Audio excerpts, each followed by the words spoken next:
আজকে আমি বলবে আপনার বাড়ি আমি এসে খাওয়া দাওয়া করবো,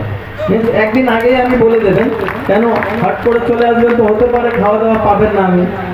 তো আমি আগে থেকে আপনাকে জানিয়ে দেবেন যে আজকে আমি খাবেন। আর কখনো হট করে চলে আসবেন, ওখানে চায় তো পেয়ে যাবে, চায় কফি এইরকম তো পাওয়া হয়ে যাবে। তো আমি চাই শুধু বিধায়ক আর নাগরিক মতন রিলেশন থাকে না, আমি চাই একটা ফ্যামিলি মতন রিলেশন থাকে, কি আপনি আপনার যা কিছু হোক, আপনি এতদিন থেকে তো আপনিও ভয়ের জন্য আমাকে বলতে পারেনি, আমিও আপনার ভয়ের জন্য আমিও আসতে পারিনি। এখন তো ভয় ব্যাপার নেই, এখন তো সব কিছু ওপেন হয়ে গেছে, এখন সব কেউ ওপেনলি আপনার পাশেও আমি আসতে পারবেন, আপনি আমার পাশে আসতে পারবেন, এই সমস্যা আর এখন নেই, সব মিটে গেছে। তো কিছু সমস্যা হলে আপনি আমাকে জানাতে পারবেন, আমাকে বলতে পারবেন, বাস এই